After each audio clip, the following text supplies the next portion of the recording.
j'ai vu Bugonia au cinéma.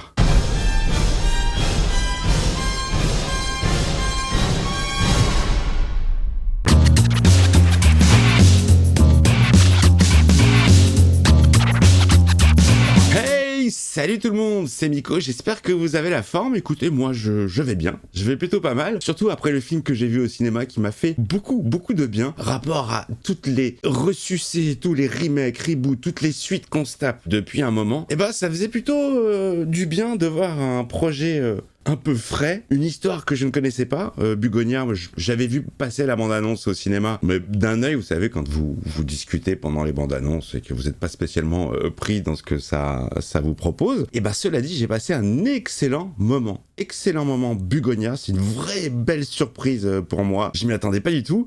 C'est toujours sympa de regarder un film sans savoir ce que ça raconte, surtout dans celui-ci. Alors moi, je vais vous raconter l'histoire. Je vais rien spoiler parce que c'est le propos de la bande-annonce. On est sur deux jeunes américains, Amérique profonde, très profonde, hein, totalement gavés, abreuvés d'internet, de fake news, enfin bref, deux gros complotistes, catégorie champion du monde, qui vont enlever la PDG d'une grande compagnie de la ville, pensant que c'est une extraterrestre de la planète Andromède venue sur Terre pour nous détruire et nous asservir. Alors, ils vont la kidnapper, ils vont l'interroger, ils vont la torturer, ils lui rasent la tête, donc la meuf se réveille entièrement chauve, attachée dans une cave, ne sachant pas ce qu'elle fait là. Un film en mode parano, tendax pendant tout le long. J'étais vraiment pas bien pour Emma Stone qui joue super bien le rôle de la PDG. Je connais pas très bien Emma Stone, alors ouais, je l'ai vu dans les Spider-Man, mais j'ai pas vu beaucoup de films avec elle.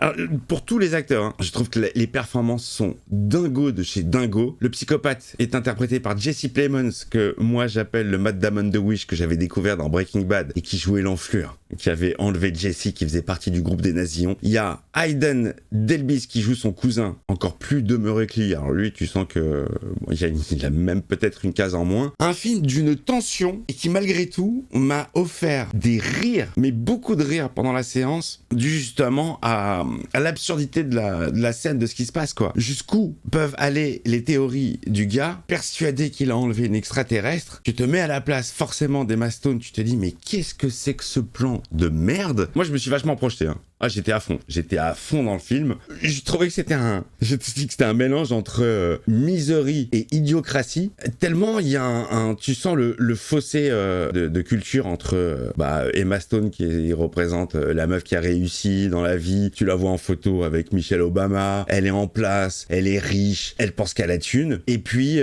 Teddy, le personnage de Jesse Plemons, qui a un petit boulot de merde, qui est dans le trou du cul du monde et qui toute la journée, tout le temps, que ce soit en podcast audio, sur internet, il va s'abreuver comme ça de fake news pour certains, de news pour d'autres, sur des théories comme la Terre plate, les reptiliens, tout ce genre de conneries. Et le gars est persuadé que la meuf vient effectivement d'une planète extraterrestre et qu'il faudrait lui raser les cheveux pour qu'elle ne rentre pas en communication avec les siens. Alors dans un premier temps, ça va pas très bien se passer parce que elle va essayer, comme je vous l'ai dit, de leur ouvrir les yeux sur leur environnement, que tout ça c'est n'importe quoi. Voyant que ça ne fonctionne pas et que le personnage de Teddy devient de plus en plus violent, elle commence à rentrer dans leur jeu.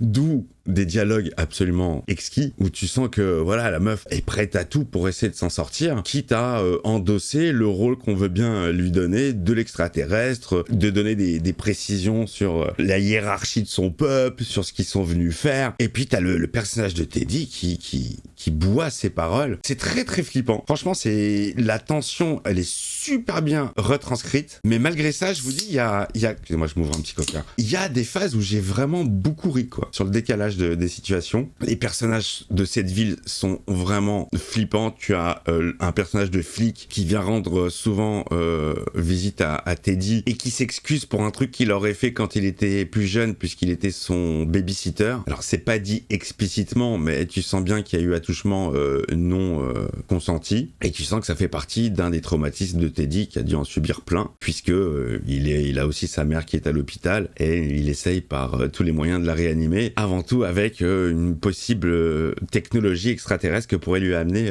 Emma Stone. C'est vachement bien. Enfin, quand je dis c'est vachement bien, moi, j'ai passé un ultra bon moment, ne sachant pas en plus de base que j'allais voir. Ça a été une très très belle surprise. Les films d'enfermement avec des psychopathes, moi j'aime bien. J'avais vu un excellent film comme ça, avec Brie Larson, un film vraiment poignant quoi. Poignant où elle arrive à s'échapper et en plus elle a un gamin. Ouais, vraiment je vous le conseille ce film. Là, à l'heure actuelle de l'état de mon cerveau, je suis incapable de vous donner le titre, mais vous tapez Brie Larson, film, otage, je pense que vous trouverez facilement. Un film qui m'a aussi, dans un autre style, hein, qui n'a rien à voir, mais qui m'a un petit peu fait penser à Capax. Film que j'ai beaucoup aimé, film dont j'avais lu le livre. Il faut savoir que moi, je suis pas un lecteur parce que je fais du déficit d'attention. J'arrive pas à lire, j'ai des problèmes avec la lecture. Et c'est le seul bouquin que je me suis tapé. Bon, j'avais pas le choix, j'étais à l'hôpital, j'avais que ça à foutre. Gros pavé de science-fiction. Film dans lequel Kevin Spacey, alors lui à l'inverse, s'autoproclame extraterrestre, bien qu'ayant un corps humanoïde. Enfin voilà, c'est un mec qui nous ressemble. Il se fait attraper, il va direct chez les oufs et se pose la question pendant tout le film de se dire, est-il vraiment un extraterrestre ou pas? Et t'as tout le film qui joue sur l'ambiguïté. C'est avec Jeff Bridges. Vraiment sympa ce film. J'ai beaucoup aimé. Donc lui il se déclare extraterrestre là où Emma Stone, la pauvre, foutez-moi la paix quoi. Et là je me suis fait une petite réflexion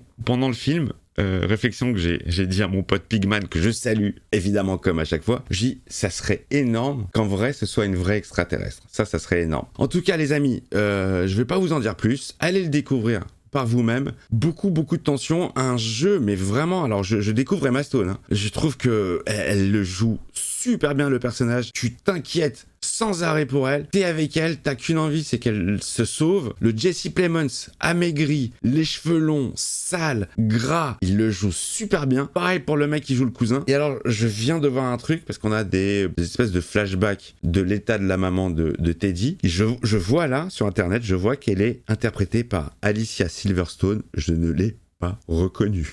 Je le découvre là avec vous. Vraiment, alors voilà, si vous voulez un petit film qui change de toute la merdasse, la bousasse qu'on nous envoie en ce moment, Bugonia, très bonne surprise. Film, alors la réal, elle est classique. La réal, il n'y a pas des effets de caméra, de zinzin, on est vraiment sur quelque chose de classique, mais très bien rythmé. Et alors pour la musique, les amis, la musique, je vous déconseille de vous endormir, de la glisser, parce qu'il y a 2-3 musiques un petit peu tonitruantes, très fortes, qui vont vous sortir de votre sommeil. Non, il y a plein de petites idées très sympathiques. Le grand rendez-vous avec l'empereur doit se faire le soir de la pleine lune, c'est-à-dire dans 4 jours. Et pour illustrer le passage des jours, ils vont te foutre une terre plate avec marqué J-4, J-3 avant la pleine lune. Non, franchement, il y a plein de bonnes idées. Il y a plein de thématiques plutôt sympathiques. Voilà, tout ce qui est fake news, complotisme, jusqu'où tu peux aller dans tes délires, la différence de classe entre les riches, les pauvres, l'environnement dans lequel tu évolues. Alors, je connais pas du tout le réalisateur qui s'appelle Yorgos Lanthimos, mais j'ai trouvé que c'était vraiment un très bon film, un film qui dure 2 heures, je les ai vraiment pas sentis passer. J'étais vraiment happé par l'histoire et vraiment mention spéciale pour les acteurs. Voilà les copains, c'est tout ce que je pouvais dire sur Bugonia, qui était une très bonne surprise. Je sais pas du tout si le film va marcher parce que là on est clairement pas dans les standards habituels de films qu'on voit au cinéma, et c'est ça qui fait aussi du bien. Je vous embrasse, vous me dites dans les commentaires si vous avez vu le film, si vous l'avez kiffé. Pas de spoil pour ceux qui l'ont pas vu, voilà. Je vous embrasse très fort et je vous retrouve très vite pour de nouvelles vidéos. Il y a plein de choses très sympathiques qui arrivent sur la chaîne. Il y a du Fargo, il y a du Sévrance, il y a toujours Pluribus, il y a ça, Bienvenue à Derry, et tous les dimanches 20h on a la première séance, et ce dimanche ça sera du Shining. Je vous embrasse, à plus.